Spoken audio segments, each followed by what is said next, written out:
Hello guys, welcome back to my YouTube channel. आज हम सहायक समीक्षा अधिकारी प्रारंभिक परीक्षा 2021 से संबंधित प्रश्नों को देखेंगे। इससे पहले इतिहास भूगोल के क्वेश्चन कंप्लीट हो चुके हैं एवं पॉलिटी का भी सेक्शन कंप्लीट हो चुका है। विज्ञान के क्वेश्चंस को देखेंगे। चलिए स्टार्ट करते हैं। क्वेश्चन नंबर 58 क्या है? 58। विज्ञान भौतिक विज्ञान। एक सितार में किस प्रकार की ध्वनि तरंगें उत्पन्न होती हैं? एक सितार में किस प्रकार की ध्वनि तरंगें उत्पन्न होती हैं? तो इसका राइट आंसर होगा अप्रगामी एवं अनुप्रस्थ। इंग्लिश में इसको ध्यान रखिएगा। स्टेशनरी एंड ट्रांसवर्स तरंगें होती हैं। एक सितार में अप्रगामी एवं अनुप्रस्थ प्रकार की ध्वनि तरंगें उत्पन्न होती हैं यदि माध्यम के घटक तरंग के संरक्षण की दिशा के लंबवत कंपन करते हैं तो ऐसी तरंग को अनुप्रस्थ तरंगें कहते हैं। अनुप्रस्थ तरंगें केवल ऐसे माध्यम से, इसको एक बार क्लियर ध्यान कर लीजिएगा।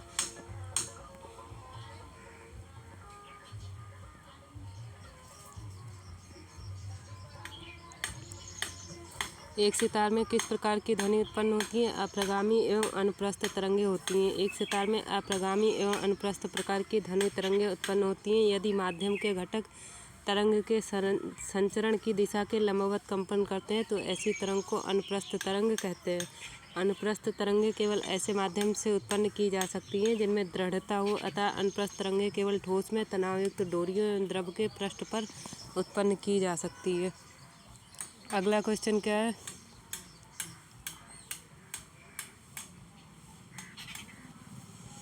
क्वेश्चन नंबर 59 है। कौन सा कथन सही नहीं है? मनुष्य का कान 100 हर्ट्ज पर सबसे सुग्राही होता है। दूसरा, मनुष्य की आँख लाल रंग के लिए सबसे अधिक सुग्राही होता है। तीसरा, सुनने की दृढ़ता 1/10 सेकेंड यानी 1/10 सेकेंड होती है। और दृष्टि की दृढ़ता 1/16 सेकेंड होती है। तो यहाँ पर जब हम चारों विकल्पों को देखेंगे, पहले तो हम ये देखेंगे इसमें कीवर्ड कौन सा सही नहीं है। तो कीवर्ड कौन सा सही नहीं है? मनुष्य की आँख लाल रंग के लिए सबसे अधिक सुग्राही होती है। जबकि हम अगर क्लियर जैसे हम देखेंगे तो ये सबसे अधिक सुग्राही किसके लिए? सेंसिटिव, जो ह्यूमन आई होती है वो मोस्ट सेंसिटिव किसके लिए होती है? ग्रीन कलर के लिए यानी हरे रंग के लिए होती है। तो यहाँ पर रंग कौन सा विकल्प होगा? विकल्प बी।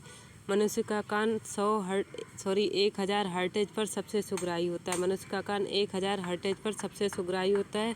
और सुनने की दृढ़ता 1/10 सेकेंड होती है। दृष्टि की दृढ़ता 1/16 सेकेंड होती है। मनुष्य की आँख लाल रंग के लिए नहीं बल्कि हरे रंग के लिए सबसे अधिक सुग्राही होती है। प्रत्येक रंग का अपना एक तरंग दैर्ध्य होता है। हरे रंग का तरंग दैर्ध्य, ये जो हरा रंग है, हरे रंग का तरंग दैर्ध्य नीले एवं लाल रंग के मध्य में आता है। यही कारण है कि लाल एवं नीले रंग की अपेक्षा हरा रंग हमारी आँखों के लिए सुग्राही होता है। मनुष्य का कान 20 से 20,000 हर्ट्ज की ध्वनि सुन सकता है, जिसमें 1000 हर्ट्ज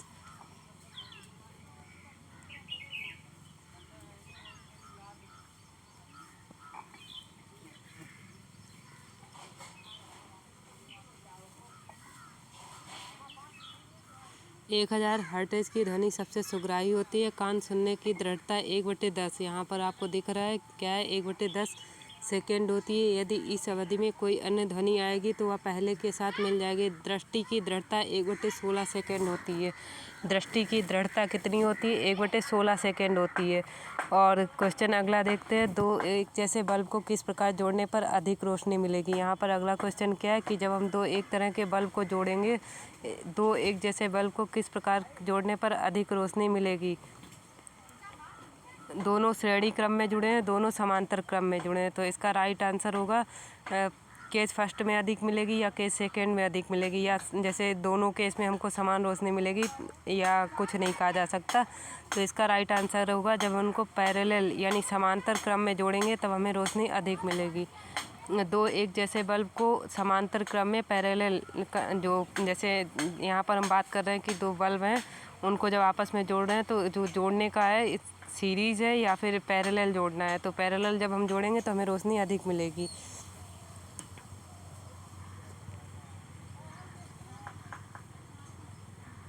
दो एक जैसे बल्बों को समांतर क्रम में जोड़ने पर अधिक रोशनी मिलेगी। समांतर क्रम संयोजन में प्रतिरोधों को इस प्रकार जोड़ा जाता है कि हर प्रतिरोध पर विभवांतर समान रहे तथा न्यूनतम प्रतिरोध प्राप्त करने के लिए इस संयोजन का प्रयोग किया जाता है। अतः न्यूनतम प्रतिरोध होने पर समांतर क्रम में जुड़े बल्बों से अधिक रोशनी मिलेगी। इसके अतिरिक्त अधिकतम प्रतिरोध प्राप्त करने के लिए प्रतिरोधों को श्रेणी क्रम में जोड़ा जाता है। अतः अधिकतम प्रतिरोध होने पर श्रेणी क्रम में जुड़े बल्बों से कम रोशनी मिलेगी। तो यहाँ पर एग्ज़ाम के पर्पज़ से अगर हम इसको देखें, क्या हमें क्लियर करना है कि जैसे जब समांतर क्रम में जोड़ते हैं तो इनका प्रतिरोध क्या होता है, न्यूनतम होता है। समांतर क्रम में जोड़ने पर तारों का प्रतिरोध न्यूनतम होता है, और जब हम श्रेणी क्रम में इसको जोड़ेंगे, श्रेणी क्रम में इसका प्रतिरोध अधिकतम होता है। इसी वजह से रोशनी कम होती है। अगला क्वेश्चन है, कौन सा तत्व सरसों की तेल की मात्रा बढ़ाने में अत्यधिक उपयोगी है। तो यहाँ पर कौन सा तत्व सरसों में तेल की मात्रा बढ़ाने में अत्यधिक उपयोगी है। राइट आंसर होगा सल्फर। सरसों में तेल की मात्रा बढ़ाने के लिए अत्यधिक उपयोगी तत्व सल्फर है। कैल्शियम तनों के अग्र भागों में वृद्धि तथा पत्तियों को गिरने से रोकने में सहायक होता है। जस्ते का क्या काम होता है, जस्ता न्यूक्लिक अम्ल। अब यहाँ पर जितने भी जैसे हमारे तत्व दिए हैं वो हमको सही से ध्यान में डिटेल में याद रखने हैं। जैसे इसमें पहले हमने बताया कि जब सल्फ़र का कार्य क्या है, तो सल्फ़र सरसों में तेल की मात्रा बढ़ाने के लिए अत्यधिक उपयोगी तत्व है। दूसरा जो तत्व है उसका नाम है कैल्शियम। कैल्शियम का क्या कार्य है, तनों के अग्र भागों में वृद्धि तथा पत्तियों को गिरने से रोकने में सहायक होता है। और चौथा तत्व है जस्ता। जस्ता न्यूक्लिक अम्ल तथा प्रोटीन संश्लेषण में योगदान करता है। और लोहा, पांचवा तत्व कौन सा है, लोहा। लोहा पौधों में क्लोरोफिल के संश्लेषण एवं न्यूक्लिक अम्ल के उपापचय हेतु आवश्यक है। देखने में जनरल क्वेश्चन लग रहा है, लेकिन आगे जैसे अदर एग्जाम्स में ये हमारा बहुत हेल्प करेगा। जैसे कैल्शियम का कार्य क्या होता है, तनों के अग्रभागों में वृद्धि तथा पत्तियों को गिरने से रोकने में सहायक होता है। फिर जस्ते का कार्य होता है न्यूक्लिक अम्ल तथा प्रोटीन संश्लेषण में योगदान करना। लोहे का कार्य होता है पौधे में क्लोरोफिल के संश्लेषण एवं न्यूक्लिक अम्ल के उपापचय हेतु आवश्यक है। अगला क्वेश्चन क्या है, क्वेश्चन नंबर 62 है, हाइड्रोजन सल्फाइड प्रदूषक का मुख्य स्रोत है। हाइड्रोजन सल्फाइड प्रदूषक का मुख्य स्रोत है। तो यहाँ पर पहले हम कीवर्ड पकड़ेंगे कि कीवर्ड कौन सा है। तो हाइड्रोजन सल्फाइड की बात कर रहा है, और ये क्या है, एक तरह से पालूटेंट है। पालूटेंट है तो इसका मुख्य कार्य क्या होगा, सड़े हुए वनस्पति, जो हाइड्रोजन, जब जैसे हम देखते हैं सड़े हुए वनस्पति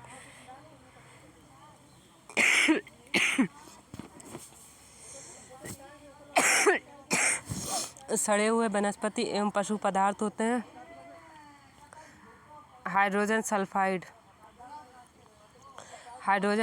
प्रदूषक का मुख्य स्रोत सड़े हुए वनस्पति एवं पशु पदार्थ है। हाइड्रोजन सल्फाइड एक रंगहीन गैस है जिसमें सड़े हुए अंडे की गंध होती है। इसमें किस तरह की गंध आती है, सड़े हुए अंडे की गंध होती है।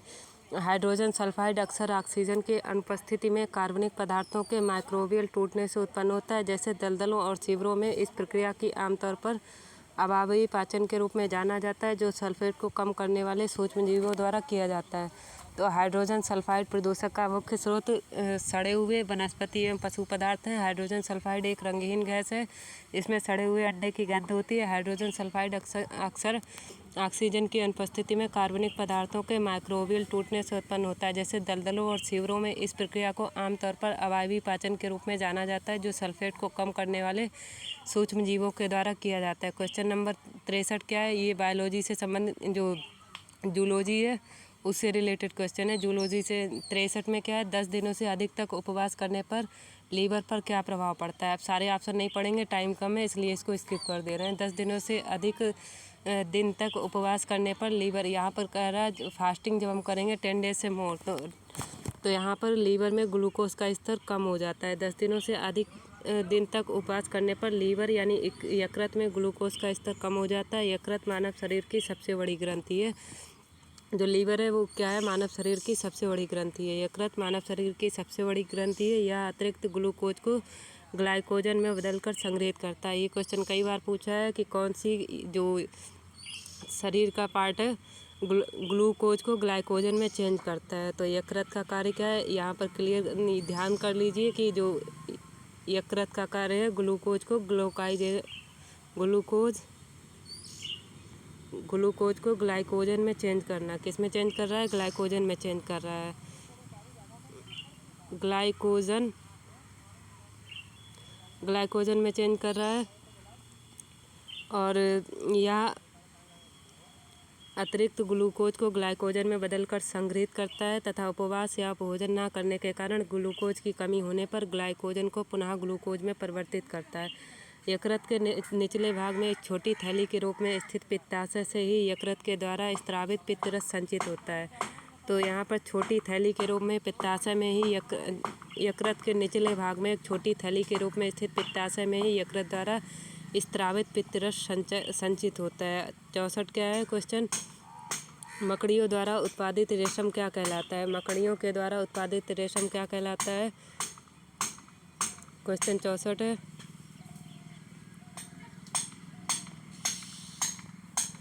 क्वेश्चन 64 मकड़ियों के द्वारा उत्पादित रेशम कहलाता है टसर, गोशामर, मूंगा रेशम। तो यहाँ पर अगर आपने पढ़ा होगा तो 2 ऑप्शन हम ऐसे ही क्लिक कर सकते हैं कि राइट नहीं है। जिससे टसर और मूंगा में पता है क्या होता है, तो इसका आंसर क्या होगा? गोशामर रेशम। मकड़ियों द्वारा उत्पादित रेशम गोशामर रेशम कहलाता है। और यहाँ पर ये ज़्यादा डिटेल में नहीं है, इसको आप स्किप कर दीजिए। और इन रेशमी तंतुओं का उपयोग मकड़ियाँ केवल शिकार फंसाने के लिए नहीं करती बल्कि अपने बिलों के द्वार को ढकने तथा इनके भीतरी दीवारों पर नरम स्तर के निर्माण भी करती हैं। टसर रेशम का उत्पादन टसर कीटों के द्वारा किया जाता है। टसर जो होती है वो कहाँ कहाँ मिलती है? अर्जुन, साल, जामुन, बेर। अर्जुन, साल, जामुन, बेर आदि वृक्षों पर पाया जाता है। मूंगा रेशम मूंगा कीटों द्वारा उत्पन्न किया जाता है। भारत मूंगा रेशम के उत्पादन में विश्व में अग्रणी है। अहिंसा रेशम उत्पादन की एक आधुनिक विधि है जिसमें कीटों को बिना मारे ही रेशम प्राप्त किया जाता है। यह झारखंड में काफ़ी लोकप्रिय हो रहा है। तो हमें ज़्यादा कुछ नहीं याद रखना है, बस ये ध्यान रखना है कि मकड़ियों द्वारा उत्पादित रेशम क्या बोला जाता है? गोशामर रेशम बोला जाता है। और जो टसर रेशम है वो किन वृक्षों पर मिलता है? तो अर्जुन, साल, जामुन, बेर के वृक्ष पर टसर रेशम मिलता है। क्वेश्चन नंबर 65 क्या है? क्वेश्चन नंबर 65 है, निम्नलिखित खाद्य पदार्थों में कौन सा सभी आवश्यक अमीनो अम्ल का सर्वोत्तम स्रोत है? तो अंडा सभी आवश्यक अमीनो अम्ल का सर्वोत्तम स्रोत है।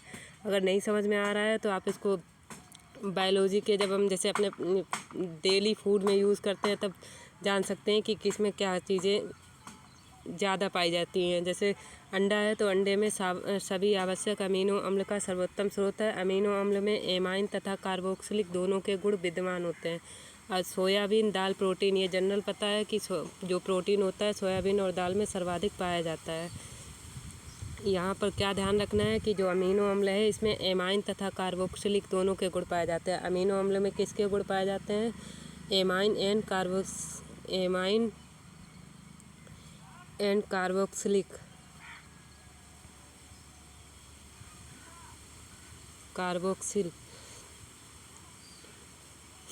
अगला क्वेश्चन क्या है?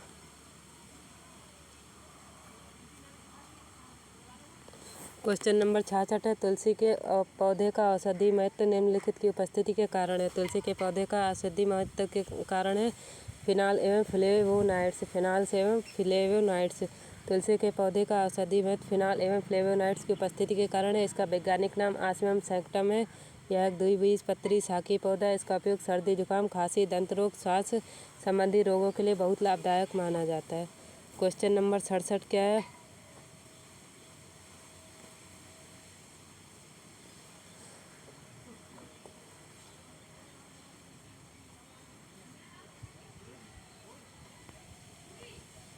क्वेश्चन नंबर 67 है, कृषि, पशुपालन एवं डेयरी से संबंधित। कृषि, पशुपालन एवं डेयरी से संबंधित कौन सा एक सही सुमेलित नहीं है? जैसे इसमें दिया है भैंस, भैंस की नस्ल का क्या है? भदावरी। गाय, सिंधी।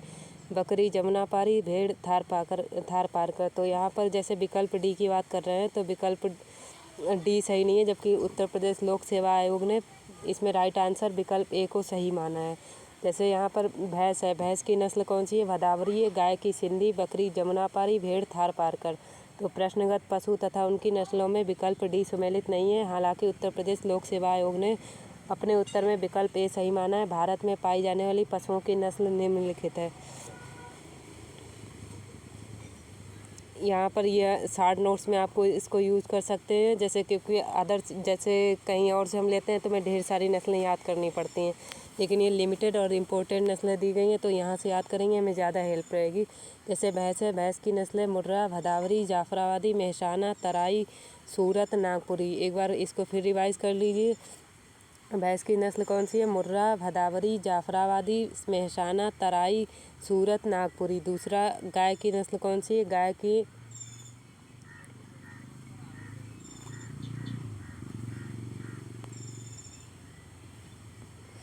की नस्ल है कांकरेज, जो सबसे भारी होती है, सिंधी, साहिवाल, नागौरी, जरसिंध, शंकर नस्ल, थारपारकर, गिरी, देवनी, लाल सिंधी। गाय की नस्ल कौन सी है? कांकरेज सबसे भारी, सिंधी, साहिवाल, नागौरी, जरसिंध, शंकर नस्ल जो होती है, थारपारकर, गिरी, देवनी, लाल सिंधी आदि। अगली नस्ल कौन सी है? बकरी की। बकरी की कौन सी नस्ल है? जमनापारी, अंगोरा, एग्लो नूबियन, सानेन, नुरेज, बीकानेरी, चोकला, मागरा, दानपुरी। जमुनापारी, अंगोरा, एग्लो नूबियन, सानेन, नुरेज, बीकानेरी, चकला, मागरा, दानपुरी।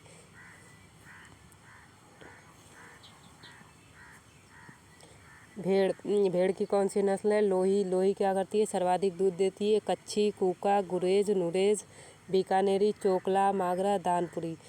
यहाँ पर आप इसको राइट कर लीजिएगा, ज़्यादा सही रहेगा, ऐसे याद नहीं हो पाएंगी। भेड़ की नस्ल कौन सी है? लोही, सर्वाधिक दूध, कच्छी, कूका, गुरेज, नुरेज, बीकानेरी, चोकला, मागरा, दानपुरी। तो थारपारकर किसकी नस्ल है? गाय की नस्ल है, जबकि भेड़ की नहीं है। क्वेश्चन 68 यानी 68 क्या है? काशी लालिमा। काशी लालिमा निम्नलिखित में से किस फसल की प्रजाति है? पता होगा आपको, काशी लालिमा भिंडी की फसल प्रजाति है। काशी लालिमा भिंडी की एक प्रजाति है। इसका विकास Indian Institute of Vegetable Research IIVR Indian Institute of Vegetable Research Varanasi के कृषि विशेषज्ञों के द्वारा किया जाता है। हरी भिंडी में क्लोरोफिल होता है, इसलिए हरे रंग की होती है, जबकि लाल भिंडी में एंथोसायनिन नामक तत्व पाया जाता है, जो एक प्राकृतिक वर्णक यानी पिगमेंट है। लाल भिंडी हरी भिंडी से ज़्यादा पौष्टिक होती है। इसमें एंटीऑक्सीडेंट, कैल्शियम और आयरन अधिक मात्रा में होते हैं। क्वेश्चन नंबर 69 क्या है?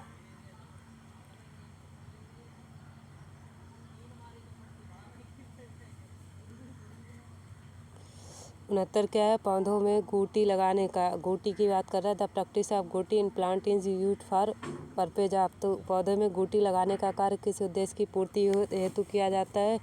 तो ये किया जाता है वानस्पतिक प्रसारण के लिए, वेजिटेटिव प्रोपोगेशन के लिए।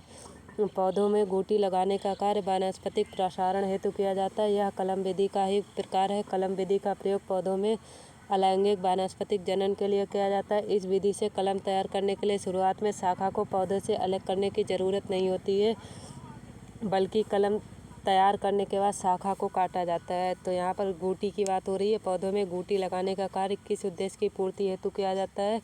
वानस्पतिक प्रसारण के लिए। पौधों में गुटी लगाने का कार्य वानस्पतिक प्रसारण हेतु किया जाता है। यह कलम विधि का एक प्रकार है। कलम विधि का प्रयोग पौधों में, यहाँ पर हमें क्या ध्यान रखना है?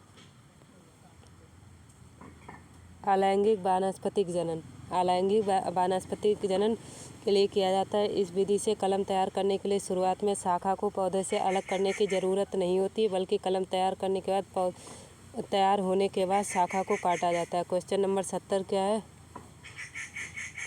कंप्यूटर्स के क्वेश्चन अब देखते हैं। इसमें क्वेश्चन नंबर 70 है, निम्नलिखित में से कौन सा वक्तव्य सही नहीं है? Following statement is not correct. पहला, ईमेल इलेक्ट्रॉनिक मेल को संदर्भित करता है। जो ईमेल होता है किसको रेफ़र करता है? इलेक्ट्रॉनिक मेल को रेफ़र करता है। WW वर्ल्ड वाइड वेब को रेफ़र करता है। CPU central processing unit, control नहीं होगा यहाँ पर, यही गलत लग रहा है। तो यहाँ पर सेंट्रल प्रोसेसिंग यूनिट होता है, जबकि ऑप्शन में क्या दिया है? Control processing unit. ALU का अर्थमेटिक लॉजिक यूनिट को संदर्भित करता है। एक बार इसको फिर से रिवाइज कर लीजिए। ईमेल का मतलब होता है इलेक्ट्रॉनिक मेल। WW का मतलब होता है वर्ल्ड वाइड वेब होता है। CPU central processing unit. ALU arithmetic logic unit. ये इजी क्वेश्चन है। Question number 71। क्वेश्चन नंबर 71 क्या है? निम्नलिखित में से कौन सा संबंध सही नहीं है? पहला है एक बाइट बराबर कितने होते हैं? 8 बिट्स होते हैं। 1 बाइट बराबर 8 बिट्स। दूसरा है 1 किलोबाइट बराबर 1024 बाइट्स। 1 किलोबाइट बराबर 1024 बाइट। 1 गीगाबाइट बराबर 1024 किलोबाइट्स। यहाँ पर बता रहा है 1 गीगाबाइट, जैसे 1 GB होती है, 1 GB में कितने KB होते हैं? तो 1 GB में जब KB निकालेंगे तो 1024 गुणे 1024 करेंगे, लेकिन यहाँ पर सीधे इन्होंने बोला है 1 GB बराबर 1024 KB। इसको एक बार ऊपर से जैसे देखिए, 1 बाइट बराबर क्या होता है, 8 बिट्स होता है, और 1 KB बराबर 1024 बाइट्स होते हैं। और 1 MB हमारा कितनी 1 MB जो बनता है कितने KB से बनता है, 1024 KB से बनता है। और 1 GB कितने MB से मिलकर बनता है, 1024 MB से। इसलिए ये वाला जो सी ऑप्शन है ये गलत है। और चौथा, 1 टेराबाइट बराबर कितना होता है, 1000। यहाँ पर टेरा वर्ड यूज़ हो रहा है, 1024 गीगाबाइट होगा। 1 टेराबाइट बराबर 1024 गीगाबाइट। तो यहाँ पर एक बार फिर क्लियर कीजिए कि 1 MB में कितने KB होते हैं। 1 MB में 1024 KB होते हैं। और जब 1 बाइट है कितने बिट से मिलकर, यूनिट सबसे छोटी यहाँ पर कौन यूज़ हो रही है, बिट हो रही है, बिट। कन्फ्यूजन पेपर में होगा बिट बाइट क्या है। तो अगर नहीं याद आ रहा आप MB क्लिक कीजिए। MB मतलब मेगाबाइट, मेगाबाइट नहीं याद आ रहा, GB से क्लिक कीजिए, गीगाबाइट से हो जाएगा। तो सबसे छोटी यूनिट क्या है, बिट है। वैसे तो निबल है, निबल आपने पढ़ रखी होगी। बिट हो गया। और 8 बिट मिलकर क्या बना रही हैं, 1 बाइट बना रही हैं। 1 KB बराबर 1024 बाइट्स हो गई। 1 की GB बराबर 1024 मेगाबाइट। 1 TB बराबर 1024 गीगाबाइट। क्वेश्चन नंबर 72 क्या है।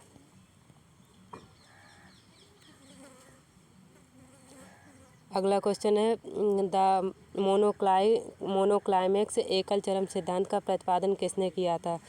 F.E. क्लीमेंट्स ने किया था। किसने किया है, F.E. क्लीमेंट्स ने। मोनोक्लाइमेक्स एकल चरम सिद्धांत का प्रतिपादन F.E. क्लीमेंट्स के द्वारा किया गया था। मोनोक्लाइमेक्स एक पारिस्थितिकी अवधारणा है। किसी क्षेत्र के समुदाय को अनुक्रमण की अंतिम अवस्था को क्लाइमेक्स समुदाय या क्लाइमेक्स कहते हैं। यह समुदाय अंतिम स्थायी स्वनियंत्रित भौतिक एवं जैविक पर्यावरण के साथ साम्य स्थिति में होता है। समुदाय के अनुक्रमण की अवस्था को सेरे यानी जो सक्सेशन ऑफ कम्युनिटीज़ की अवस्था को क्या बोलते हैं, सेरे कहते हैं। क्लेमेंट्स के एकल चरम सिद्धांत के अनुसार प्रत्येक क्षेत्र का एक अंतिम चरम समुदाय होता है जिसकी तरफ सभी समुदायों का विकास होता है। उनका विश्वास था कि जलवायु वनस्पतियों का निर्धारण करने वाला और किसी क्षेत्र के क्लाइमेक्स का एकल कारक होता है। क्लाइमेक्स यानी चरम का एकल कारक होता है। तो इसमें वैसे तो जनरली आपको याद होगा कि एकल चरम सिद्धांत का प्रतिपादन F.E. क्लेमेंट्स ने किया था। लेकिन जैसे पेपर में आ जाता है कि सेरे किसको बोलते हैं, सेरे किसको बोलेंगे, या जो मोनोक्लाइमेक्स थ्योरी है वो अप्लाई क्यों हो रही है। तो इसका अगर हमें एक्सप्लेनेशन देखते हैं उसमें हम बता सकते हैं इसका यूज़ कहाँ पर हो रहा है। कि मोनोक्लाइमेक्स एकल चरम सिद्धांत का प्रतिपादन किसने किया, F.E. क्लेमेंट्स ने किया। और ये किसकी अवधारणा है, ये इकोलॉजिकल की एक अवधारणा है। यानी मोनोक्लाइमेक्स किसकी, इकोलॉजिकल यानी पारिस्थितिकी अवधारणा। किसी क्षेत्र के समुदाय के अनुक्रमण की अंतिम अवस्था को क्लाइमेक्स समुदाय या क्लाइमेक्स कहते हैं। सक्सेशन की जो लास्ट स्टेज, अगर नहीं समझ में आ रहा तो परीक्षा वाणी की जो बुक है पर्यावरण की, आप उसमें देख सकते हैं इसको अच्छे से। क्लाइमेक्स समुदाय या क्लाइमेक्स कहते हैं यह समुदाय की अंतिम स्थायी स्वनियंत्रित और भौतिक एवं जैविक पर्यावरण के साम्य स्थिति में होता है। समुदाय के अनुक्रमण की अवस्था को, जो इसकी सक्सेशन स्टेजेस होती हैं, सक्सेशन स्टेजेस ऑफ कम्युनिटी, उसको हम सेरे बुलाते हैं। क्या बुलाते हैं, सेरे बुलाते हैं। क्लेमेंट्स के एकल चरम सिद्धांत के अनुसार प्रत्येक क्षेत्र का एक अंतिम चरम समुदाय होता है जिसकी तरफ सभी समुदाय का विकास होता है। उनका विश्वास था कि जलवायु वनस्पतियों का निर्धारण करने वाला और किसी क्षेत्र के क्लाइमेक्स चरम का एकल कारक होता है। अगला क्वेश्चन क्या है, क्वेश्चन नंबर 73 को देखिए।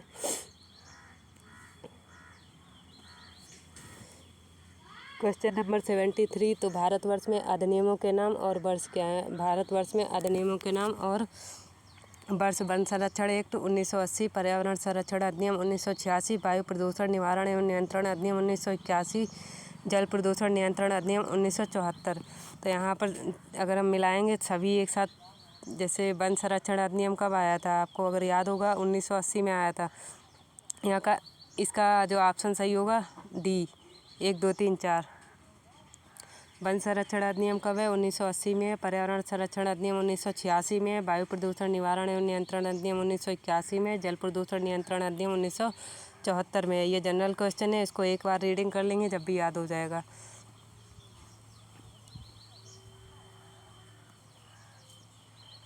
क्वेश्चन 74 क्या है, नदी का जल प्रदूषण मापा जाता है। नदी का जल प्रदूषण किससे मापा जाता है, तो जैसे जो नदी है अगर उसमें मछलियाँ मर जाती हैं तो ऑक्सीजन की कमी से मरती हैं।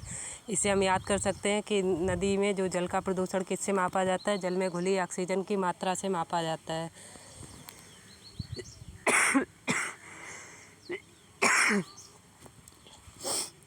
नदी के जल के प्रदूषण का मापन जल में घुली ऑक्सीजन की मात्रा से किया जाता है। यदि जल में घुली ऑक्सीजन की मात्रा अधिक है तो जल प्रदूषण कम होगा। इसके विपरीत यदि जल में घुली ऑक्सीजन की मात्रा कम है तो जल प्रदूषण अधिक होगा। जल प्रदूषण की मात्रा को बीओडी की फुल फॉर्म पेपर में पूछी जाती है। क्या है? Biological oxygen demand. बीओडी की फुल फॉर्म क्या है? बायोलॉजिकल ऑक्सीजन डिमांड के माध्यम से मापा जाता है। बीओडी अर्थात जैविक ऑक्सीजन मांग ऑक्सीजन की वह मात्रा होती है जो जल में कार्बनिक पदार्थों के जैविक रासायनिक अपघटन के लिए आवश्यक होती है। बायोकेमिकल की बात कर रहा है यहाँ पर कि बीओडी की नीड क्यों पड़ रही है। बीओडी की नीड इसलिए हो रही है, जैविक ऑक्सीजन मांग ऑक्सीजन की वह मात्रा होती है जो जल में कार्बनिक पदार्थों के जैव रासायनिक अपघटन के लिए आवश्यक होती है। टाइम कम है इसलिए स्पीड बढ़ाकर इसको कर रहे हैं जल्दी से। क्वेश्चन नंबर 75 क्या है? घटते उत्पादकता के क्रम में कौन सा परितंत्र क्रम सही है? यहाँ पर बात कर रहा है कि डिक्रीजिंग प्रोडक्टिविटी ऑफ इकोसिस्टम। घटते पीसीएस में ज़्यादातर अब पर्यावरण का महत्व बढ़ रहा है, इसलिए इसको क्लियर और ध्यान से जितने भी कॉन्सेप्ट हैं वो सही से देखिएगा। घटते उत्पादकता के क्रम में अधोलिखित में से कौन सा परितंत्र क्रम सही है? जैसे सागर, झील हो गया, घास का मैदान और मैंग्रोव। अब इसमें जैसे प्रोडक्टिविटी की बात कर रहे हैं तो इकोसिस्टम में किसकी प्रोडक्टिविटी सबसे ज़्यादा होगी? मैंग्रोव की। किसकी प्रोडक्टिविटी सबसे ज़्यादा है? मैंग्रोव। दूसरे नंबर पे घास के मैदान, तीसरे नंबर पे झील आएगी, चौथे पे सागर आएगा। इसको कैसे याद कर सकते हैं? अगर नहीं याद हो रहा है, जैसे हम भूल जाते हैं कि किसकी प्रोडक्टिविटी किससे ज़्यादा है, तो मैंग्रोव एक, मान लिया एक पेड़ है, पेड़ जब धीरे धीरे उसमें उसका जैसे क्षय हो रहा है यानी डिक्रीज हो रहा है तो उसमें क्या बनेगा? घास बनेगी। और जब घास भी गायब हो जाएगी क्या बनेगी? झील बनेगी। झील भी जब झील का विस्तार होगा तो क्या बनेगा? सागर। उससे हम ये क्लियर कर सकते हैं कि जो परितंत्र की उत्पादकता है उसका क्रम क्या होगा? मैंग्रोव, घास का मैदान, झील, सागर। ध्यान रहेगा। क्वेश्चन नंबर 76 क्या है? क्वेश्चन नंबर 76 है, धूपगढ़ चोटी निम्नलिखित राष्ट्रीय उद्यानों में किसमें स्थित है? आपको सीधे याद होगा कि धूपगढ़, जब हम पर्वत जितनी भी माउंटेन रेंज पढ़ते हैं तो उसमें धूपगढ़ चोटी किसकी बोली जाती है? सतपुड़ा की। और सतपुड़ा नेशनल पार्क की ही धूपगढ़ चोटी पार्ट है। धूपगढ़ चोटी सतपुड़ा राष्ट्रीय उद्यान में स्थित है। सतपुड़ा पर्वत श्रेणी का विस्तार पश्चिम में राजपीपला पहाड़ियों से प्रारंभ होकर महादेव और महाकाल पहाड़ियों के रूप में छोटा नागपुर पठार के पश्चिमी सीमा तक है। इसमें आपको पूरा ये ध्यान रखना है ये किस किस का पार्ट बन रही है। सतपुड़ा श्रेणी जो है कहाँ कहाँ से जा रही है। जैसे यहाँ पर बोला है कि जो सतपुड़ा पर्वत श्रेणी, पहले तो हम ये क्लियर याद रखेंगे कि हम बात किसकी कर रहे हैं? सतपुड़ा पर्वत श्रेणी की कर रहे हैं। और इसका विस्तार पश्चिम में राजपीपला पहाड़ियों से, कौन सी पहाड़ियाँ हैं? राजपीपला पहाड़ियाँ हैं। और महादेव और महाकाल पहाड़ियों के रूप में छोटा नागपुर पठार के पश्चिमी सीमा तक है। इस पर्वत श्रेणी की सर्वोच्च चोटी कौन सी है? धूपगढ़ है। इस पर्वत श्रेणी की सर्वोच्च चोटी का नाम क्या है? धूपगढ़ है। अगला है नेशनल पार्क, जो हमारा कान्हा नेशनल पार्क कहाँ पर है? एमपी में है। आप इसके ज़िले छोड़ दीजिए क्योंकि इतना डीप में जाएंगे फिर एग्ज़ाम नहीं हो पाएगा। और दूसरा है बांधवगढ़। बांधवगढ़ भी केवल ये ध्यान रखिए कि कहाँ पर क्या है। कान्हा है, कान्हा एमपी में हो गया, बांधवगढ़ एमपी में हो गया। माधव आपको याद रखना है, ये जनरली बुक्स में नहीं दिया गया, लूसेंट वगैरह में आपको शायद मिले। माधव राष्ट्रीय उद्यान कहाँ पर है? एमपी में है। अगला क्वेश्चन जल्दी देखिए।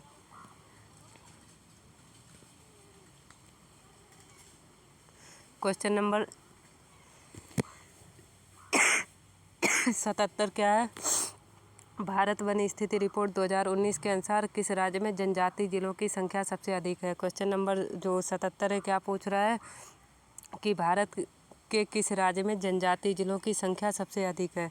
तो सबसे अधिक जनजातीय संख्या, जैसे यहाँ पर नागालैंड और मेघालय में जनजातीय जिलों की संख्या कितनी है? 11 है। और मिजोरम, मणिपुर में, मिजोरम में 8 है, मणिपुर में 9 है। तो दो ऑप्शन एक जैसे नागालैंड और मेघालय की बात कर रहे थे अभी हम, नागालैंड और मेघालय, यहाँ पर दोनों की संख्या कितनी है जिलों की? 11 है। ज़िले कितने? 11 की बात हो रही है, इसलिए यहाँ पर दोनों ऑप्शन नहीं दे सकते हम आंसर में। हाल ही में भारत वन स्थिति रिपोर्ट 2021 के अनुसार नागालैंड राज्य में 11 जनजातीय जिले, मेघालय में 7 जनजातीय जिले, मिजोरम में 8 जनजातीय जिले तथा मणिपुर में 9 जनजातीय जिले अवस्थित हैं। क्वेश्चन नंबर 78 क्या है?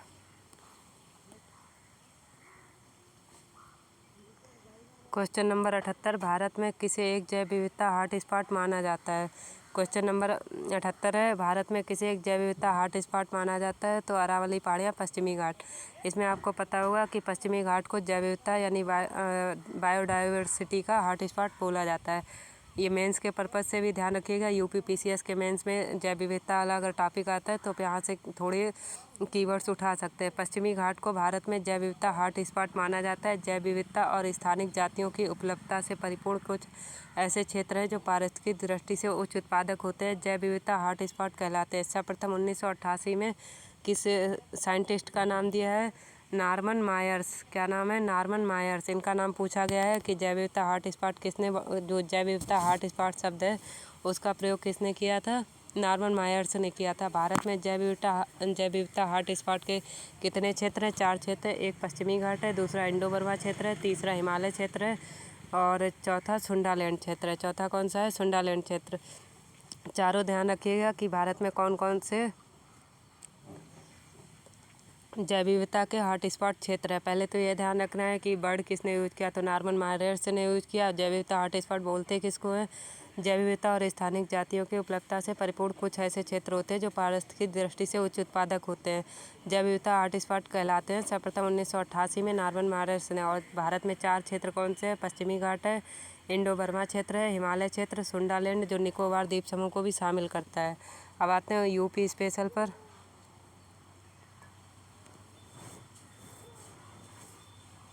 यूपी स्पेशल में देखेंगे तो क्वेश्चन नंबर 79 है, निम्नलिखित में से किस वर्ष प्रयागराज यूपी के किले पर अंग्रेज़ों का अधिकार स्थापित हो गया?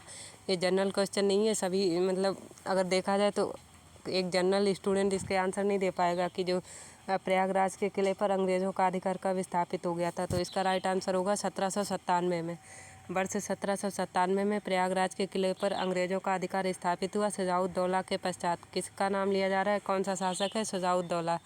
उस दिन हमने जब क्वेश्चन डिस्कस किए थे अलीवर्दी खां, सरफराज खां और मुर्शिद कुली खां ये सब बताए थे, तो वहीं पर उसी सीरीज़ में शुजाउद्दौला के पश्चात आसफउद्दौला, वो सारे बंगाल के सूबेदार थे, ये यहाँ पर अवध के सूबेदार की बात हो रही है। शुजाउद्दौला के पश्चात आसफउद्दौला और फिर 1797 में उसका भाई सआदत अली अवध का नवाब।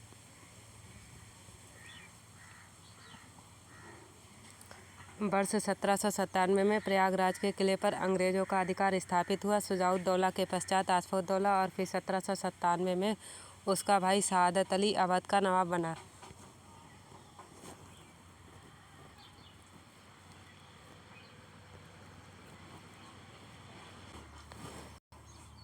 उल्लेखनीय है कि सआदत अली ने 1801 में प्रयागराज सहित कई अन्य क्षेत्रों को अंग्रेज़ों को सौंप दिया, जिसके बदले में उसे सुरक्षा की गारंटी प्राप्त हुई। यहाँ पर ध्यान क्या रखना है? अभी किसका नाम लिया था?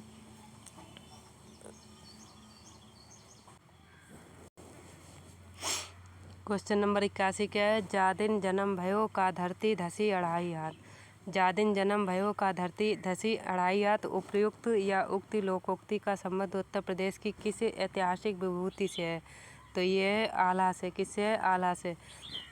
जादिन जन्म भयो आला का धरती धसी अढ़ाई हाथ लोकोक्ति का संबंध उत्तर प्रदेश की ऐतिहासिक विभूति आला से है। आला एवं उनके छोटे भाई ऊदल का जन्म बुंदेलखंड क्षेत्र वर्तमान में महोबा में हुआ था। ये चंदेल वंश के शासकों की सेना में सेनापति थे। इनका उल्लेख पृथ्वीराज चौहान से किए गए युद्ध के संदर्भ में कवि जगनक की एक कविता है। आलाखंड किसका है? जगनिक का है।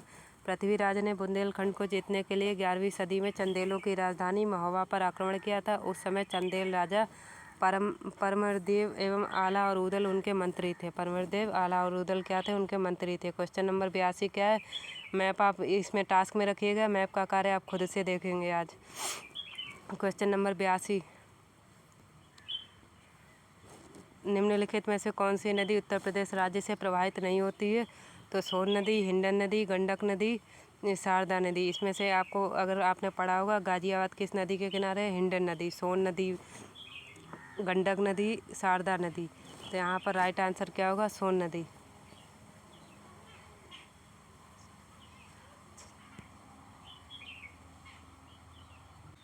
टेक्निकल प्रॉब्लम की वजह से पीडीएफ थोड़ा इधर उधर हो रहा है, इसको एक बार फिर से रिपीट कर लीजिएगा क्वेश्चन को। क्वेश्चन नंबर 82 को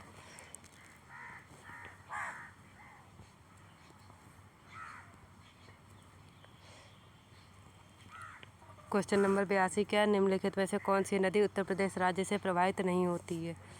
यहाँ पर हमें कीवर्ड ये ध्यान रखना है, पूछ रहा है कौन सी नदी उत्तर प्रदेश राज्य से प्रवाहित नहीं होती है। तो ऑप्शन क्या है? सोन नदी, हिंडन नदी, गंडक नदी, शारदा नदी। कौन सी नदी प्रवाहित नहीं होती है? गंडक नदी।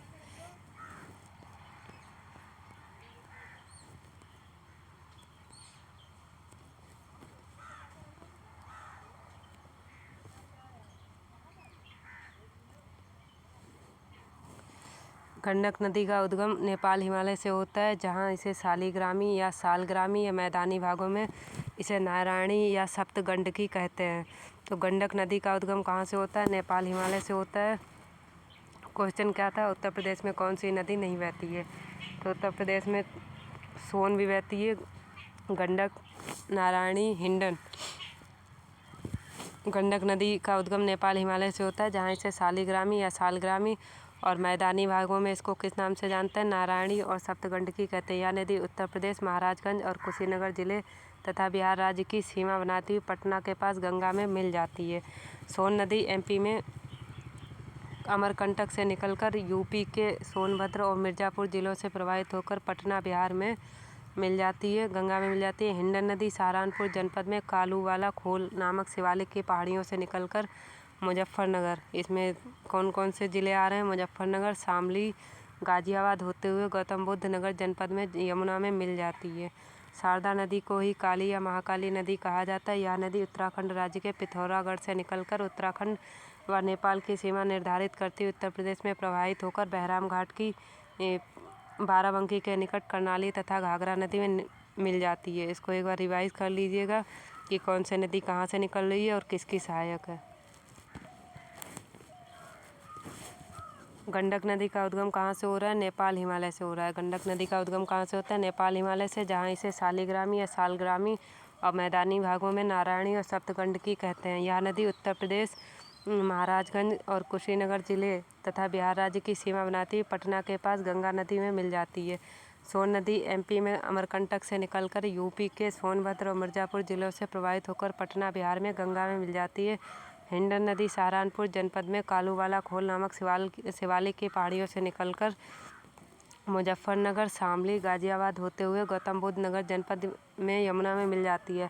शारदा नदी को ही काली या महाकाली नदी कहा जाता है। यह नदी उत्तराखंड राज्य के पिथौरागढ़ से निकलकर उत्तराखंड व नेपाल की सीमा निर्धारित करती हुई उत्तर प्रदेश में प्रवाहित होकर बहराम घाट, बाराबंकी के निकट कर्णाली तथा घाघरा नदी में मिल जाती है। क्वेश्चन नंबर 83 क्या है?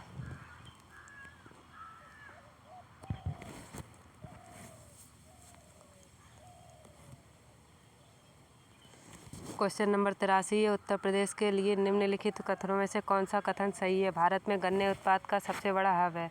तो उत्तर प्रदेश भारत में गन्ने उत्पाद का सबसे बड़ा हब है। और दूसरा है भारत का उच्चतम दूध उत्पादक प्रदेश है, ये भी सही है। और तीसरा है भारत में चावल का सबसे बड़ा उत्पादक है, तो ये गलत है, क्योंकि भारत में गेहूँ का सबसे बड़ा उत्पादक उत्तर प्रदेश है, दूध का है और गन्ने का है, लेकिन चावल का सबसे बड़ा उत्पादक प्रदेश कौन सा है? पश्चिम बंगाल। तो उत्तर प्रदेश दूध और गन्ना उत्पादन में भारत में प्रथम स्थान पर है, जबकि चावल उत्पादन में पश्चिम बंगाल के बाद इसका दूसरा स्थान आता है। क्वेश्चन नंबर 84 क्या है? क्वेश्चन नंबर 84, उत्तर प्रदेश के विभिन्न स्थानों में आयोजित भारतीय राष्ट्रीय कांग्रेस के अधिवेशन के संदर्भ में सूची फर्स्ट को सूची सेकंड से सुमेलित करना है। जैसे मेरठ, कानपुर, लखनऊ, बनारस। तो मेरठ 1916, कानपुर 1905, लखनऊ 1946, बनारस 1925। तो यहाँ पर मेरठ अधिवेशन कब हुआ था? मेरठ अधिवेशन हुआ था 1946 में। कब हुआ है? 1946 में मेरठ अधिवेशन 1946। कानपुर का हुआ है 1925 में। लखनऊ का 1916 में। लखनऊ अधिवेशन कब हुआ है? 1916 में। और बनारस अधिवेशन 1905 में। बनारस अधिवेशन 1905 में, मेरठ अधिवेशन 1946, कानपुर अधिवेशन 1925, लखनऊ अधिवेशन 1916, बनारस अधिवेशन 1905 में आयोजित हुआ। और इसके अध्यक्ष कौन कौन थे एक बार देख लीजिएगा। तो मेरठ अधिवेशन पर हमें क्रम नहीं याद रखने, अगर क्रम याद करेंगे सभी के तो हमारा बिल्कुल भी जो पढ़ा है वो भी भूल जाएंगे। तो यहाँ पर मेरठ है, मेरठ 1946 में हुआ, JB कृपलानी इसके अध्यक्ष थे। और कानपुर 1925 में सरोजिनी नायडू इसकी अध्यक्ष थी। लखनऊ का क्रम याद रखना है। लखनऊ में किस नंबर का हुआ था? 32 नंबर का। लखनऊ में किस क्रम का हुआ है? 32 क्रम का। ये वाला पेपर में पूछा गया है कि जो लखनऊ में अधिवेशन हुआ था किस नंबर का था? 32वें नंबर का था। और 1916 में अंबिकाचरण मजूमदार इसके अध्यक्ष थे। बनारस 1905 गोपाल कृष्ण गोखले। भारतीय राष्ट्रीय कांग्रेस की स्थापना व प्रथम अधिवेशन 1825 में मुंबई के गोकुल दास तेजपाल संस्कृत महाविद्यालय में 72 प्रतिनिधियों की उपस्थिति में, जिसकी अध्यक्षता WC बनर्जी या व्योमेश चंद्र बनर्जी ने की थी। एक चीज़ ध्यान रखनी है नोट में कि इससे पहले जो कांग्रेस का अधिवेशन था वो कहाँ पर होना था, पुणे में होना था, लेकिन पुणे में प्लेग फैल जाने के कारण इसका अधिवेशन कहाँ पर किया गया, मुंबई में।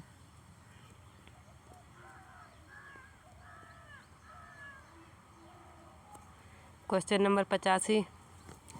तो क्वेश्चन नंबर 85, निम्नलिखित में से कौन सही सुमेलित नहीं है। उत्तर प्रदेश के ऐतिहासिक मेले, स्थान क्षेत्र।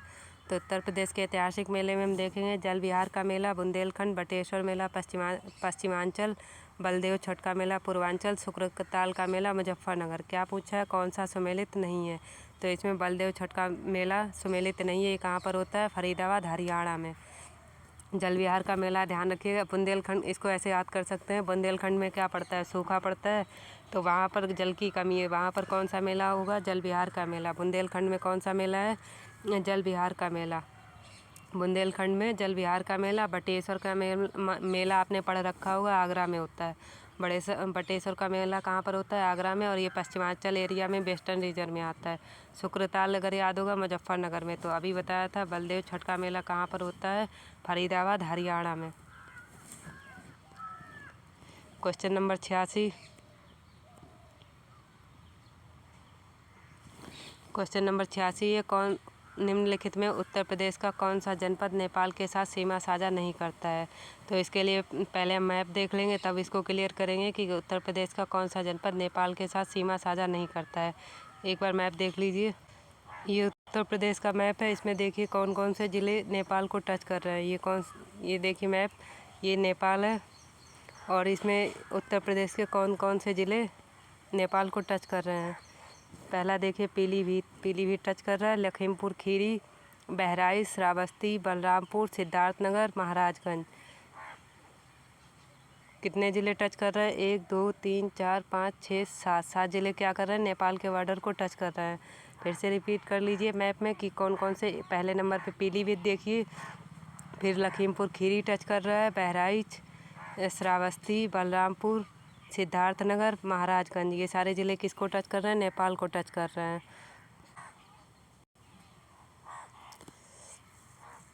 तो इसमें से कुशीनगर क्या है, नेपाल को टच नहीं करता है। अगर जब हम क्वेश्चन को देख रहे हैं कि कौन सा ज़िला उत्तर प्रदेश में नेपाल को टच नहीं कर रहा है, तो कुशीनगर नहीं कर रहा है। अभी आपको पीछे मैप दिखाया था, तो कुशीनगर एक बार फिर बॉर्डर में ये देखिए कुशीनगर नेपाल को टच नहीं कर रहा है, इसलिए गलत है। कुशीनगर क्या कर रहा है, नेपाल को टच नहीं कर रहा है, लेकिन श्रावस्ती टच कर रहा है। उत्तर प्रदेश का कुशीनगर जिला नेपाल के साथ सीमा साझा नहीं करता है, जबकि बलरामपुर, श्रावस्ती, लखीमपुर खीरी जिले नेपाल के साथ सीमा साझा करते हैं। इसके अतिरिक्त अभी आपको बताया था बहराइच, पीलीभीत, सिद्धार्थनगर, महाराजगंज जिले भी नेपाल के साथ सीमा साझा करते हैं। क्वेश्चन नंबर 87 क्या है, उत्तर प्रदेश के किसी ऐतिहासिक मेले में हिंदू और मुसलमान दोनों आते हैं। तो यहाँ पर पूछा गया है कि उत्तर प्रदेश के निम्नलिखित किसी ऐतिहासिक मेले में हिंदू और मुसलमान दोनों इसका राइट आंसर क्या होगा, नौचंदी मेला। मेरठ में जो नौचंदी मेला लगता है वही क्या इसका राइट आंसर है, जिसमें हिंदू। नौचंदी मेला उत्तर प्रदेश के मेरठ जिले में प्रतिवर्ष नवरात्र में लगता है। इस मेले में हिंदू व मुस्लिम दोनों की सहभागिता होती है। यह मेला सांप्रदायिक सौहार्द को बढ़ाने तथा आपसी भाईचारे के निर्माण में विशेष भूमिका निभाता है। इस मेले की शुरुआत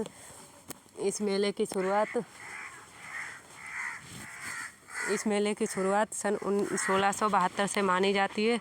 उल्लेखनीय है कि फूल डोल का मेला राजस्थान के भीलवाड़ा में तथा बटेश्वर का मेला कहाँ पर लगता है, आगरा में। फूल डोल का मेला कहाँ पर लगता है, फूल डोल का मेला राजस्थान के भीलवाड़ा में, और बटेश्वर का मेला आगरा में लगता है। क्वेश्चन नंबर 88 क्या है,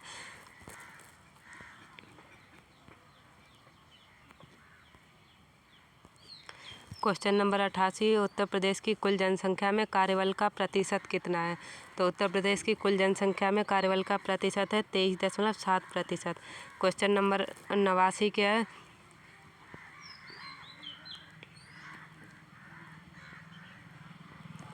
क्वेश्चन नंबर 89, निम्नलिखित में से किस वर्ष वर्तमान उत्तर प्रदेश का प्रायः संपूर्ण क्षेत्र बंगाल प्रेसिडेंसी से अलग करके आगरा प्रेसिडेंसी के अधीन कर दिया गया? तो ये कब किया गया? 1833 में। सन 1833 में ईयर याद रखना है कि कब किया गया है। तो सन 1833 में उत्तर प्रदेश के संपूर्ण क्षेत्र को बंगाल प्रेसिडेंसी से अलग करके आगरा प्रेसिडेंसी के अधीन कर दिया गया और यहाँ एक अलग गवर्नर की नियुक्ति की गई थी। उत्तर प्रदेश का क्षेत्र कई वर्षों तक बंगाल प्रेसिडेंसी के अधीन रहा, जहाँ गवर्नर जनरल का शासन था। क्वेश्चन नंबर 90 क्या है?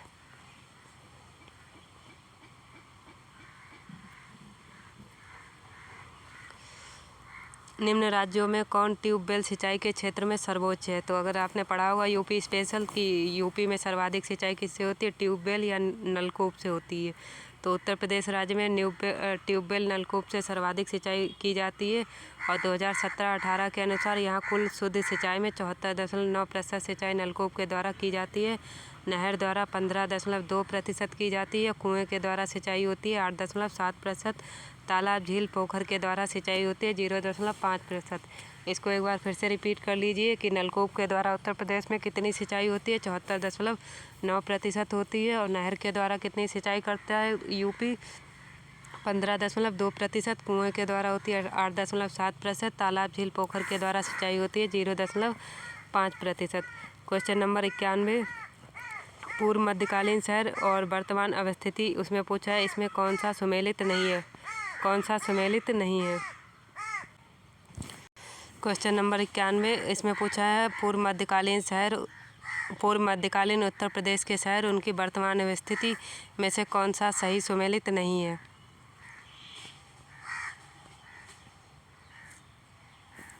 कोयल, पुराना जो कोल या कोयल किसका नाम था? अलीगढ़ का। महोत्सव नगर, महोबा।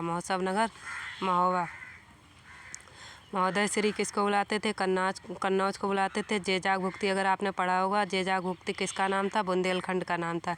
ऑप्शन में क्या दिया है? कौशाम्बी। इसीलिए कौन सा विकल्प गलत है? चौथा। कोल या कोयल किसका नाम था? अलीगढ़ का। कोल या कोयल अलीगढ़ का। और महोत्सव नगर महोबा, महोदय श्री कन्नौज, जेजाग भुक्ति बुंदेलखंड। क्वेश्चन 92, अंग्रेजों के विरुद्ध बनारस विद्रोह का नेतृत्व किसने किया था? अंग्रेजों के विरुद्ध बनारस विद्रोह का नेतृत्व किसने किया था? तो अंग्रेजों के विरुद्ध बनारस विद्रोह 1780। अब अगले पेपर में हो सकता है ये पूछे कि बनारस विद्रोह कब हुआ था। तो बनारस विद्रोह कब हो रहा है? 1780 से 81 में। बनारस विद्रोह कब हो रहा है? 1780 से 81 में हो रहा है। और किसके नेतृत्व में? राजा चेत सिंह ने किया था। वारेन हेस्टिंग ने 1778 में। वारेन हेस्टिंग ने 1778 में राजा चेत सिंह से 5 लाख रुपया युद्ध कर के रूप में मांगा। चेत सिंह द्वारा मांगी गई रकम ना देने पर वारेन हेस्टिंग ने उसे गिरफ्तार कर लिया। फलस्वरूप चेत सिंह के सैनिकों ने इस दुर्व्यवहार पर विद्रोह कर दिया और हेस्टिंग ने उस विद्रोह को सरलता से दबा दिया तथा चेत सिंह के भतीजे का क्या नाम है? महीप नारायण को राजा बना दिया, जिसने 40 लाख रुपए वार्षिक कंपनी को देना स्वीकार कर लिया। क्वेश्चन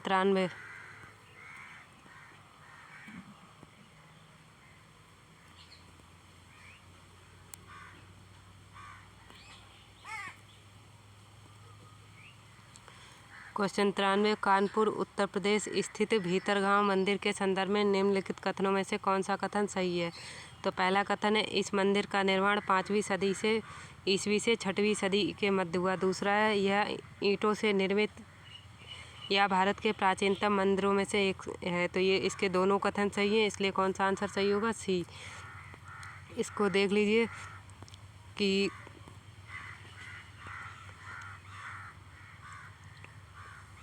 कानपुर उत्तर प्रदेश स्थित भीतरगांव मंदिर के संदर्भ में बात चल रही है। इस मंदिर का निर्माण 5वीं सदी से लेकर 6वीं सदी के मध्य हुआ और ईंटों से निर्मित या भारत के प्राचीनतम मंदिरों में से एक है। कानपुर उत्तर प्रदेश में स्थित भीतरगांव मंदिर का निर्माण गुप्त काल के दौरान 5वीं सदी से 6वीं सदी के मध्य हुआ था। ईंटों से निर्मित यह मंदिर भारत के प्राचीनतम मंदिरों में से एक है। वर्गाकार चबूतरे पर बने इस मंदिर के शिखर पर चैत्याकार मेहराब बने हुए, बाहरी दीवारों में बने ताकों में हिंदू देवी देवताओं गणेश आदि वरा दुर्गा नदी देवता की मूर्तियां रखी हैं। दीवारों को रामायण महाभारत पुराणों के विविध आख्यानों से सजाया गया है।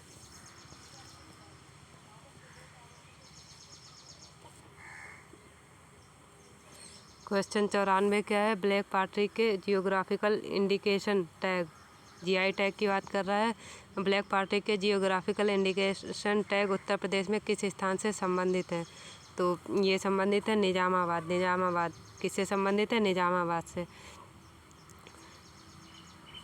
निजामाबाद आजमगढ़ उत्तर प्रदेश को वर्ष 2015 में काली मिट्टी के बर्तनों ब्लैक पॉटरी काली मिट्टी के बर्तनों के जियोग्राफिकल इंडिकेशन टैग के लिए पंजीकृत किया गया। खुर्जा को किस लिए इंडिकेशन जीआई टैग मिला है? तो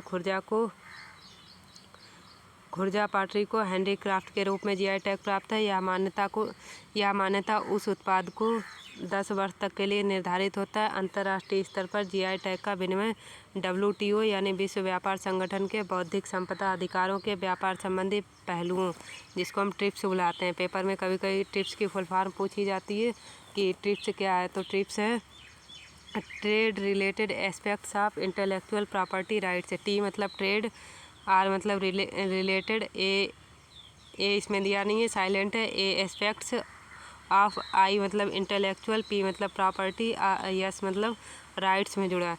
तो ट्रेड रिलेटेड, इसको एक बार याद कर लीजिए पूरा। ट्रिप्स का मतलब क्या होता है इंग्लिश में भी हिंदी में? ट्रेड रिलेटेड एस्पेक्ट्स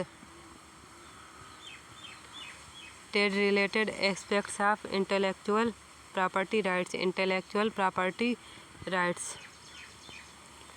और इसको हिंदी में क्या बोलेंगे? हिंदी में इसको देख लीजिए, ट्रिप्स को क्या बोलते हैं?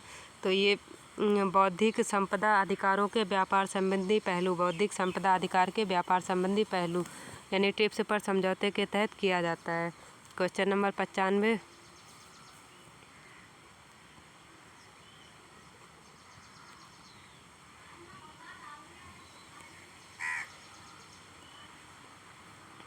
उत्तर प्रदेश की सांस्कृतिक विरासत के संदर्भ में निम्नलिखित कथनों में से कौन सा कथन सही है? पहला कथन है इस प्रदेश के अनेक उत्खनित पुरास्थलों से वैश्विक संदर्भ में कृषि के प्राचीनतम प्रमाण प्राप्त हुए हैं। दूसरा है प्राचीनतम प्राप्त कृषि अन्न जौ और धान है। तो इसमें पहला कथन सही है, लेकिन जब हम घटना चक्र जब पढ़ते हैं तब देखते हैं कि लहुरा देव का नाम आता है प्राचीनतम साक्ष्यों में। इस प्रदेश के पहला कथन क्या है? इस प्रदेश के अनेक उत्खनित उपरास्थलों से वैश्विक संदर्भ में कृषि के प्राचीनतम प्रमाण प्राप्त हुए हैं। दूसरा कथन है प्राचीनतम प्राप्त कृषि अन्न जौ और धान के हैं। तो इसमें पहला कथन ही सही है। क्यों सही है? एक्सप्लेनेशन इसको देख लीजिए एक बार। उत्तर प्रदेश के संत कबीरनगर जिले के लहुरादेव से चावल के प्राचीनतम 9000 से 8000 ईसा पूर्व के साक्ष्य मिले हैं, जो कि वैश्विक रूप से प्राचीनतम है। इससे पहले कृषि के प्राचीनतम प्राप्त साक्ष्यों के आधार पर मेहरगढ़ में कौन सा लोकेशन दिया? मेहरगढ़ में गेहूं और जौ की प्राचीनतम प्राप्त कृषि अन्न माना जाता है। क्वेश्चन 96, पूर्वी उत्तर प्रदेश की पहली केबल कार सेवा किस जनपद में प्रारंभ हुई? तो ये करंट अफेयर का क्वेश्चन है, अगर नहीं भी देखेंगे काम चलेगा, बस इसको एक बार देख लीजिए आंसर। पूर्वी उत्तर प्रदेश की पहली केबल कार सर्विस की बात कर रहा है, किस जनपद से प्रारंभ हुई है? पूर्वी उत्तर प्रदेश की पहली केबल कार सेवा मिर्ज़ापुर जनपद से शुरू की गई। या विंध्याचल धाम के पवित्र त्रिकोण के काली खोह में प्रारंभ की। यह रोपवे परियोजना 2 भागों में विभाजित है। भाग हमें नहीं याद रखना है, करंट अफेयर से संबंधित है, इसलिए इसको स्किप कर दीजिए।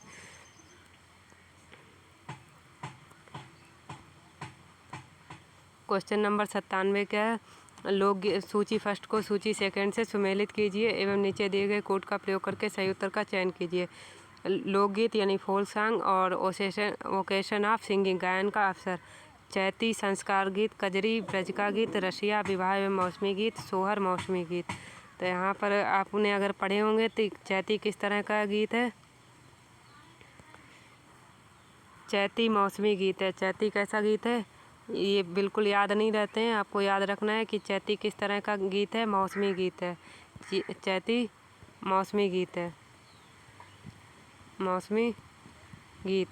और जो कजरी है, कजरी किस में गाया जाता है? विवाह या मौसमी गीत में। रसिया ब्रज का लोकगीत है। सोहर बच्चे के जन्म पर गाया जाता है। संस्कार गीत है।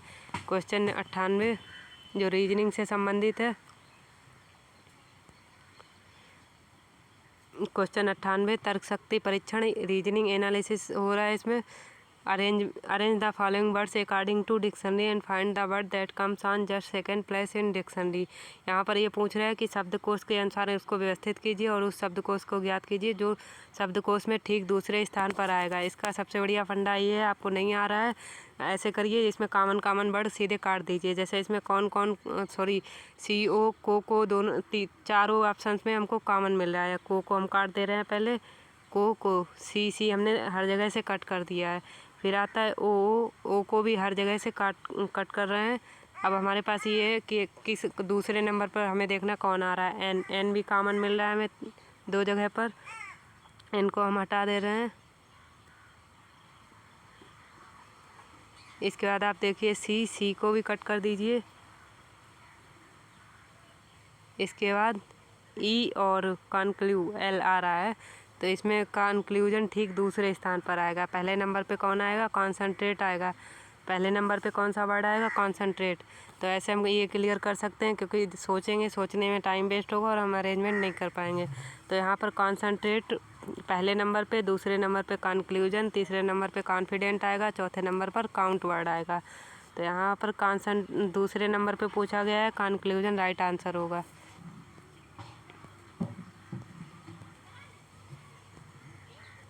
क्वेश्चन नंबर 99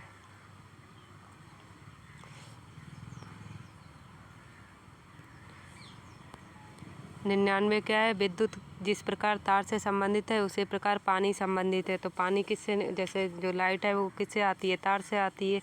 वैसे ही पानी किससे आएगा? पाइप से। जिस प्रकार विद्युत धारा प्रवाहित करने के लिए तार आवश्यक होती है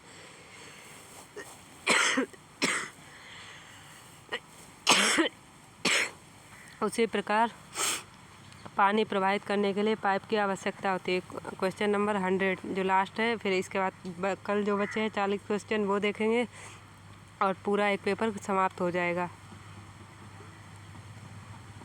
क्वेश्चन नंबर 100 वर्तमान उत्तर प्रदेश में भारत के प्राचीनतम 16 महाजनपद में कुल कितने महाजनपद स्थित हैं? तो यहाँ पर क्या पूछ रहा है पेपर में कि वर्तमान उत्तर प्रदेश में भारत के प्राचीनतम 16 महाजनपद में कुल कितने महाजनपद स्थित हैं?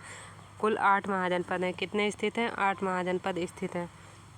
वर्तमान उत्तर प्रदेश में भारत के प्राचीनतम 16 महाजनपदों में से कुल 8 महाजनपद स्थित हैं। बौद्ध ग्रंथ अंगुत्तर निकाय, आपने लूसेंट में पढ़ा होगा कि इसकी जो सूची मिलती है वो कहाँ से मिलती है? बौद्ध ग्रंथ अंगुत्तर निकाय तथा जैन ग्रंथ भगवती सूत्र। क्या नाम है? भगवती सूत्र में 16 महाजनपदों का उल्लेख मिलता है।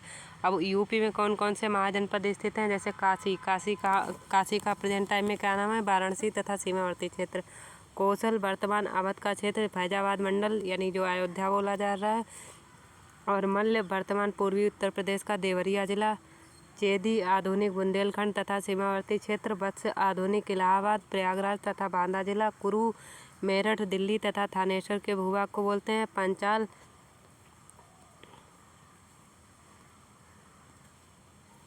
पांचाल किस एरिया में पड़ता है? आधुनिक रुहेलखंड के बरेली, बदायूं, फर्रुखाबाद। और 8वां जो सूरसेन है मथुरा क्षेत्र में पड़ता है, आधुनिक ब्रजमंडल का क्षेत्र। जो 8वां आपको सही से याद रखने हैं कि हमारे जो यूपी में कौन कौन से महाजनपद आ रहे हैं। एक तो काशी आ रहा है, फिर से रिवीजन कर लीजिए एक बार।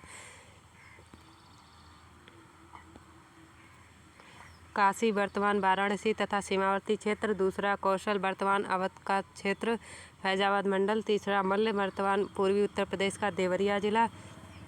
चौथा चेदी आधुनिक बुंदेलखंड तथा सीमावर्ती क्षेत्र। 5वां बस आधुनिक इलाहाबाद, प्रयागराज तथा बांदा जिला।